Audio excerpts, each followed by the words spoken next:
All right, let's unpack this. I want you to close your eyes for a second. Unless you're driving, please don't do that if you're driving. But if you can, just picture the scene. It is Sunday night, late, November 1st, 1964. So we are deep, deep in the analog era. No smartphones, no internet, just, I don't know, the hum of the refrigerator and maybe the sound of a lighter flicking. Exactly. We are in Elmira, New York. We're in a living room that, let's be honest, is probably thick with cigarette smoke and the smell of coffee that's been sitting in the pot for way, way too many hours. Oh, for sure. It's that dregs of the weekend feeling. It is. It's that specific kind of Sunday night tension. Yeah. The weekend is dying, the work week is looming, and the quiet is starting to get a little loud. It is the absolute perfect setting for a ghost story, or in this case, something much stranger than a ghost story. Welcome back to the deep dive. Yeah. Today, we are not just telling a story. We are analyzing a really specific moment in time where the mundane just completely collided with the impossible. We are looking exclusively at Session 102 of the early sessions, Book 3 of the Seth material. And this was recorded, November 1st, 1964, so this is still very early in the game. Very early. And this is such a pivotal session. It's one of those moments in the archives where the woo-woo factor, for lack of a better term, meets hard physical reality. Yeah, it's where the rubber meets the road, psychically speaking. It really is. And before we go any further, we have to give credit where it's due. This deep dive is based on the original transcripts published by the New Awareness Network. Right. If you want to see the actual documents, the notes, the sketches we're going to be talking about, you really have to go to the source. You can find these books at sethcenter.com/the early sessions. And we always say this, but it bears repeating. Don't just take our word for it. These documents, they're not just stories. They're historical records of a psychological phenomenon, however you want to define that. Yeah. You really need to read them to grapple with the nuance. We're just the guides, The territory is in those books. Absolutely. Yeah. Also, just a quick housekeeping note. This podcast is distributed free of charge on all major platforms, and it is for educational purposes. We are not here to sell you a belief system. Not at all. We are here to look at the data. And today's data is, well, it's pretty unsettled. To say the least, yeah. So, the mission today, we are exploring this fascinating intersection of, artistic struggle, terrifying nightmares, and the ultimate question a skeptic asks a medium. Which is? Can you do a magic trick? Show me the proof. Right. Right. If you're a ghost, do a flip. But, be careful what you wish for, right? Oh, definitely. So let's set the stage. Who is actually in the room that night? Let's introduce the players. It's a really intimate group. First, you have Rob. That's Robert Butts. In the sessions, the personality, Seth calls him Joseph. Rob is the dedicated believer. I mean, he is the scribe. He's the guy sitting there with a notebook, meticulously writing down every single word in shorthand while his wife goes into a trance. He's the anchor. He is the anchor. He's the one keeping the record straight. And then, of course, we have Jane Roberts, who Seth calls Ruburt, and she's the medium. But here's the thing that people often forget about 1964 Jane. Yeah. She is not a true believer yet. Not at all. She is still very, very much a skeptic of her own ability. She's the vessel, but she's also the biggest critic in the room. Yeah, she's constantly worrying that this is all just her subconscious playing tricks on her, or, worse, that she's suffering from some kind of delusion. Which creates this incredible internal tension, doesn't it? The person who is generating the phenomenon is the one actively, passionately doubting it. Completely. And then finally, we have the third wheel for the evening, their friend Bill Macdonnel. And Seth calls him Mark. Bill is the artist friend. He's the witness. In a way, he represents us, right? He's the outside observer watching this all unfold and just trying to make sense of it. So let's get into the vibe of the evening. Before any of the spookiness starts, this is just a hangout, wasn't it? It wasn't planned. Completely unscheduled. The notes from the session, which are just incredibly detailed thanks to Rob, they tell us that they had company earlier in the day. People left. They were tired. Bill just sort of dropped by. So they weren't planning a seance. No, not at all. They were just unwinding. And naturally, because they are all artists, writers, painters, the conversation turns to their work. Right. And this is where we see what I'm calling the art of doubt. I like that. So Jane had been painting again. She'd taken a long break from visual art to focus on her writing, but recently she'd picked up the brush. But on this particular night, she is just spiraling. She hates her work. Oh, she's calling it childish. She feels this massive, massive gap between the complex ideas in her head and her technical ability to actually get them onto the canvas. It's that classic imposter syndrome, isn't it? It is. She feels like she's faking it. She's looking at what she's made and just seeing failure. I think anyone who has ever tried to create anything, literally anything, knows that exact feeling. You look at what you made and you want to throw it in the trash. Exactly. But here is the reality check. Mm. Rob and Bill, who are both accomplished artists themselves, Rob with his painting, Bill is about to open a gallery. They're looking at the same paintings. And they don't agree. They completely disagree with her. They think it's excellent. They're describing it as fresh, expressive, powerful. They're having this animated discussion, basically ganging up on her to say, no, Jane, you're wrong. This is real art. So they're trying to build her up. Yeah.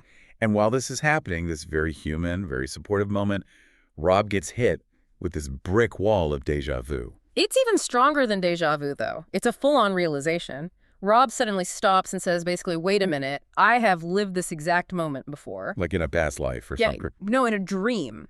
He remembers a dream he recorded in his journal back on September 18th, 1964. So that's, about 6 weeks prior? In the dream, he, Jane, and Bill were in a living room. Rob was pulling out Jane's paintings.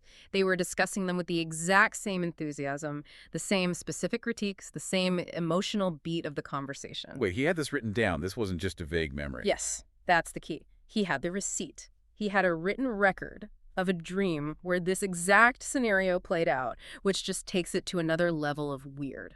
Wow. Okay, so was it a perfect match? Or was it more like, oh, this feels familiar? It was almost a perfect one-to-one replica, with one specific exception that Rob noted. In the dream, members of the Potter family, some friends of theirs, were also present in the room. Ah, okay. In reality, on November 1st, the Potters weren't there. But everything else, the actors, the props, the dialogue about the art, it was a match. That is so strange. It's like the dream was a rehearsal for reality, or preview. It triggers a debate among them right then and there about clairvoyance.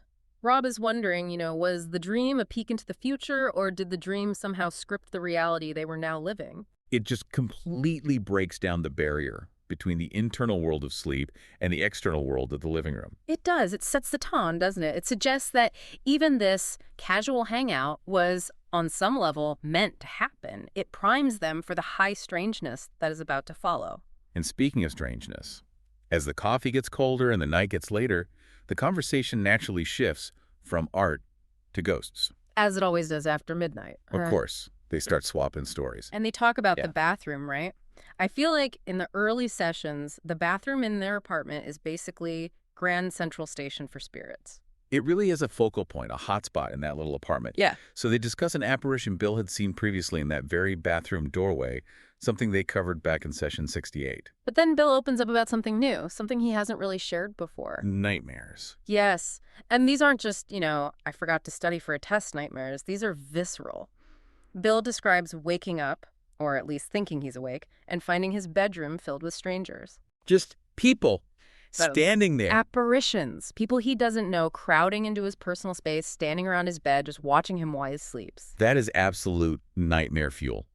I don't care how spiritual or enlightened you are.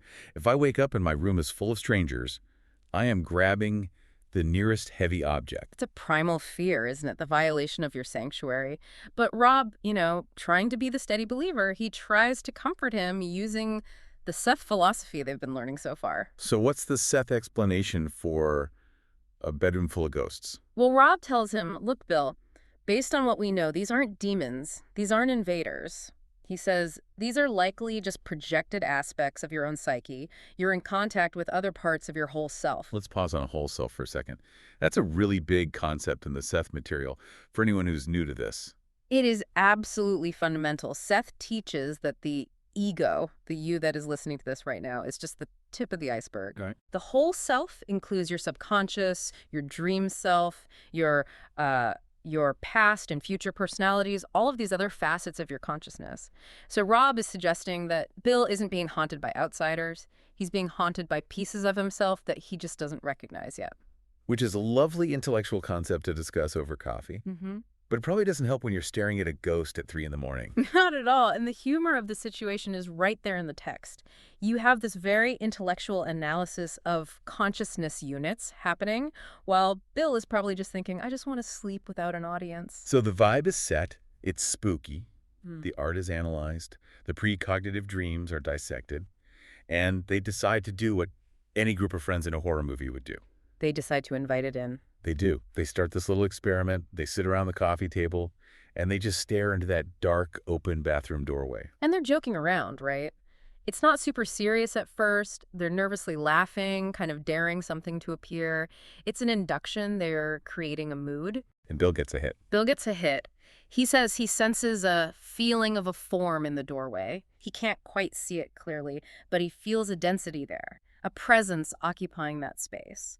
But Rob and Jane, what do they see? Nothing. Zero. They are straining their eyes, looking into the dark, and they see absolutely nothing. Just a dark bathroom. And this ticks Jane off. Oh, it triggers her deep-seated insecurity. You have to put yourself in her position. She is the medium. She is the one who goes into the trance every week. He's the one taking all the risks. Exactly. She's the one taking the social and psychological risk of channeling this personality, and yet she is blind to the phenomena. Bill, the guy who just dropped by to hang out, he's seeing things and she isn't. It feels incredibly unfair. It's like she's being left out of her own party. And it feeds her doubt. It fuels that inner skeptic. So she demands proof. The notes say she expressed a strong desire to see physical evidence. She basically says out loud, I want to hallucinate. I want to see a ghost. I want to know for myself that I'm not crazy. It's so ironic, isn't it? Yeah. Usually the skeptic demands proof to believe. Jane is the psychic, but she's demanding proof to stop doubting herself. It highlights her integrity, though, in a way. If she were a fraud, she would just say, oh, yes, I see it too, the lady in white. Yeah, good point. But she doesn't. She admits she sees nothing. She wants the real deal or nothing at all. So she throws down the gauntlet, she wants a sign, and then the clock hits 11:00 p.m. And the entire energy in the room just shifts drastically. Paint the picture for us. What happens to Jane? Rob describes it vividly in the notes. Jane just stops talking mid-conversation. She's sitting on the divan, which is like a sofa without a back, with her legs pulled up under her. She's staring at Rob, but her face goes slack. And then this frozen smile appears on her face. And Rob describes physical changes too, right? Not just behavioral ones. Yes. He notes that dark circles suddenly appear under her eyes. Like instantly. A very rapid onset. He says they cleared up later after the session, but in that moment, she looked visually exhausted or altered, like the vitality was being drawn somewhere else. Wow. She takes off her glasses. She's holding a lit cigarette, but she just lets it burn down. She completely ignores it. And then the voice comes. The voice drops. It becomes stronger, deeper, more authoritative. Seth is here. But there is one major difference from her usual trances. The eyes. The eyes, correct. Usually, Jane might have her eyes open. She might pace the room. She might look directly at people. Tonight, her eyes are squeezed shut. And they stay shut for almost the entire session. So Seth arrives, and he knows exactly what the mood is. He knows Jane has been complaining about not seeing anything. Oh, he knows. He walks right into the middle of that tension. He starts with a bit of sass, which is classic Seth. He says, for once, Joseph will not have to take notes. Joseph being Rob, the scribe. Right. Seth is implying that the session is going to be visual, so writing isn't the priority. Of course, Rob, being the diligent scribe that he is, he completely ignores this and writes everything down anyway. Thank goodness he did. Thank goodness he did, or we wouldn't be having this conversation. So Seth immediately addresses the elephant in the room, Jane's demand for a magic trick. He does, and he makes it very clear that he is reluctant. This is important to note. Seth typically hates physical effects. He calls them tricks. He thinks levitating tables or materializing ectoplasm is a complete distraction from the real work. Which is? Philosophy, psychology, understanding the nature of reality. He doesn't want to be a circus act. He wants to be a teacher. But he's willing to make an exception. He makes a concession. He says, since Ruburt, that's Jane, is such a well-known doubter, I will go along. He's basically cutting a deal. You want a show? Okay, I'll give you a show. He says, and this is a direct quote, if he wants physical effects, he shall have his physical effects. But there are conditions. It's a contract. What are the rules of the game? 3 main conditions. First, discipline. They have to take this seriously. No more casual drop-ins. Second, they must meet strictly every 2 weeks. Regularity is key to building the energy. And third, all 3 of them, Rob, Jane, and Bill, must be present for these specific sessions. Why all 3 of them? Why is Bill suddenly necessary for this? It implies a sort of battery dynamic. Seth suggests that the combined psychic energy of these 3 specific personalities is required to manipulate the physical environment. So Bill is a component. It seems like Bill acts as a catalyst for the visual phenomena, Rudd grounds it in reality by recording it, and Jane, of course, channels it. Without all three components, the circuit is incomplete. Seth then goes into this really interesting analysis of their personalities, almost like the psychologist, to explain why they struggle with this discipline he's asking for. It's a fascinating deep dive into their individual psychologies. He looks at Rob first. He says Rob has always had discipline, but his childhood made him afraid to trust his intuition. But now, Seth says, Rob is learning to let go of that rigid control, and his art is flourishing because of it. Then he turns to Jane, and he kind of roasts her a little bit. Chuckles. He really does. He says Jane has been frantically searching for discipline her whole life because she felt she was chaotic inside. But she has overcorrected. Overcorrected how? He says her discipline is now overdone, and it is strangling her natural intuition. It's actively getting in the way. That's such a common creative struggle, isn't it? You try so hard to be professional, to be good, that you just kill the magic that made you want to do it in the first place. Precisely. Seth tells her she needs to regain her inner spontaneity. She needs to stop trying to control the experience and just let it happen. Basically, the medium needs to chill out. And what about Bill? What's his psychological diagnosis? For Bill, Seth says he needs discipline, but, and I love this phrasing, he will acquire it simply through living. Meaning, life is just going to beat it into him. Essentially. Life experience itself will provide the structure that he needs. But Seth validates Bill's intuition. He tells him, Rubert's strong feelings are correct. Ruburt knows what he knows. He's reassuring Bill that Jane isn't crazy. And by extension, that Bill isn't crazy for believing her, for seeing what he sees. Okay, so we have the context, we have the deal on the table. Now, let's get to the main event. The eye on the eyelid. This is the part of session 102 that gave me actual chills when I first read it. It is the absolute climax of the evening. Jane is sitting there, her voice is deep, her eyes are squeezed shut, and she is addressing Bill directly. And Bill sees something. Bill sees something that disturbs him so much that he grabs a pen and a piece of paper right there at the coffee table. He starts sketching Jane's face furiously. What is he drawing? He's drawing her eye, but not her closed eye as it actually is. He draws an open eye, superimposed directly on top of her closed eyelid. Okay, I want to be really clear on the visual here. Is it like a light projection? Is it ectoplasm? Does her skin change texture? What did he describe? Bill describes it as an exterior eye. It appears to be on the skin of the lid. He describes it as having a white iris and, crucially, no pupil, just a white, clouded orb. A white iris. Yes. He says it looks like an eye with a cataract. That is horrifying. A pupilless white eye just staring at you from your friend's eyelid. That's something out of a horror movie. It's a very specific, chilling image. It represents inner sight manifesting outwardly, doesn't it? A pupil lets light in. A white pupilless eye implies it is projecting something out or seeing something purely internal. And here is the kicker. It wasn't static.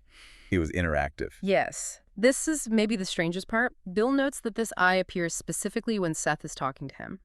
When Seth turns Jane's head to speak to Rob, the effect fades. No way.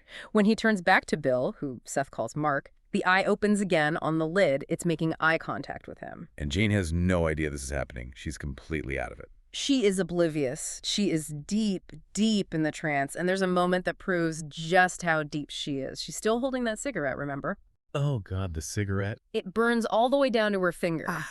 She flinches from the pain. She stabs her hand toward the ashtray blindly, trying to put it out. She misses, hits the rim, and knocks the ashtray aside. Does she wake up? Does it break the trance? Rob says her eyes popped open for just a split second from the pain and the shock, but then they snapped shut again immediately, and the trance just continued without missing a beat. She didn't break character, so to speak. That clumsiness, that moment of missing the ashtray, is actually the best proof that she wasn't peeking, isn't it? It really is. If she were faking the closed eyes, she would have seen the ashtray perfectly. Exactly. It adds this layer of raw, messy reality to the session. This isn't a polished stage performance. It's chaotic. There's ash flying, cigarettes burning fingers, and a cataract eye staring at Bill from across the room. It feels authentic because it's so chaotic. So we have a biological impossibility happening in the room. You would think that if a spirit manifests a demon eye on someone's face, the conversation would be about, the secrets of the universe. The meaning of life, yeah. Or the meaning of life. But Seth pivots. He pivots to real estate and career advice. My hefts. Of course he does. Of course. This is the absolute hallmark of the Seth material, this blend of the mystical and the deeply mundane. Seth starts giving Bill very specific, practical advice about the art gallery Bill is trying to open. Bill was renovating a storefront downtown, right? To turn it into a gallery and living space. Yes. And he was hesitant about moving in. He wasn't sure if he was ready financially or if the space was right. Seth looks at him, presumably with the wide eye, and says, "Move in immediately. Do not wait." And he gives him a warning. It's like business strategy from the beyond. It is. He says, "Two people will ask to show their work." And he tells Bill, very clearly, to refuse them. But he tells him to accept others. Does he say who? Does he give names or descriptions? No. And that's the test. He tells Bill he must use his intuition to decide which artists are the good ones for his gallery and which are the bad ones. Seth is giving him insider trading info, but he's forcing Bill to exercise that inner muscle they talked about earlier. It's practical training. I can tell you the future's coming, but you have to learn to feel it for yourself. Exactly. And then he circles back to those nightmares Bill was having, the room full of strangers. What's the final verdict on the bedroom ghosts? Seth reassures him. He says, "You should not be afraid of your dreams. They do not mean what you think they mean." He reiterates Rob's earlier point that Bill has been in contact with other parts of his whole self. And he connects this back to their art, too. This is the part I found really, really profound. He does. He explains that the reason Bill and Jane get so upset or unsettled by their own artwork is that true creativity taps into this inner knowledge. When you paint or write poetry, you are bypassing the ego. You are pulling truth directly from the subconscious. And sometimes that truth is scary or weird. Sometimes the truth looks like a stranger standing in your bedroom. Seth is saying that the fear comes from the ego not recognizing its own depth. If they can learn to accept that weirdness in their art, they can accept it in their dreams, and then the fear will it will vanish. The session eventually wraps up. Seth says his goodbyes, my best wishes and good night. Jane wakes up. She's groggy. She says it was the deepest trance she's had in a long, long time, and she remembers absolutely nothing, not a single word. She feels like she's been asleep for hours. And then we get the most hilarious transition in the entire document, the moment that just grounds the whole story in this perfect, mundane reality. The press release. Please explain this, because to me, this is what makes the story so real. So, picture it. Bill has just spent an hour staring at a paranormal eye on his friend's face. He's been told his dreams are real. He's been given supernatural business advice. Right. What do you do with that? And what does he do? He sits down at the typewriter and he finishes the press release for the Cameron Studio Gallery. He goes right back to the hustle. It's incredible. The source material actually includes the text of the press release. Rob typed it up in the notes. It announces the grand opening on November 8th. It mentions the sculptors, Harold Spalding and Walter Burr. It talks about promoting abstract and expressionistic art in Elmira.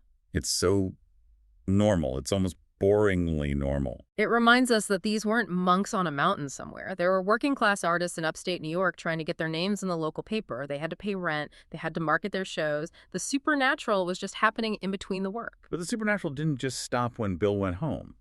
It lingered. No, the residue of the session, it lingered.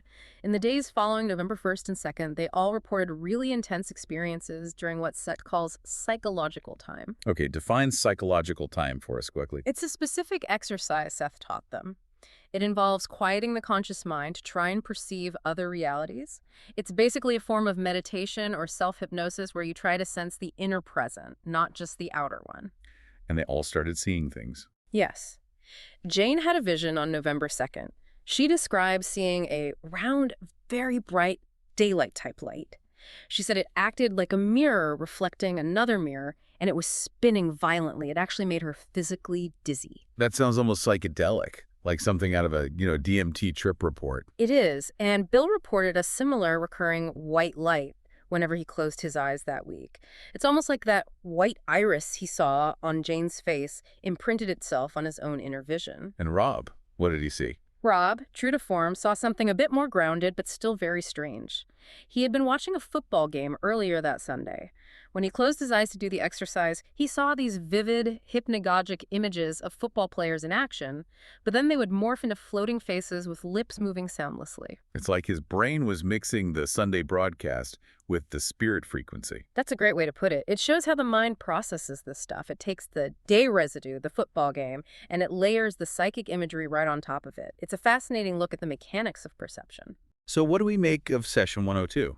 When you boil it all down, we have a skeptic demanding proof. We have a reluctant ghost providing a very specific, very weird physical manifestation. And we have a gallery opening. I think the key takeaway is the relationship between belief and perception. Jane needed to see something to believe, but Seth showed her and showed them that seeing isn't always done with the physical eyes. That image of the eye on the eyelid, the open eye painted on the closed lid, it's just such a perfect metaphor for their whole project, really. It is, it says, close your physical eyes and you will see the real world. It validates the inner experience over the outer one. It also challenges the listener, doesn't it? I mean, we all want proof. We all want the table to levitate. But Seth is consistently saying, the proof is in your own intuition. The proof is in your art. The proof is in your dreams.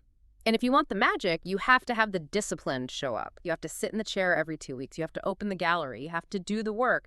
The phenomena doesn't just happen in a vacuum. And this is just one session. There are hundreds more just like this, and even stranger.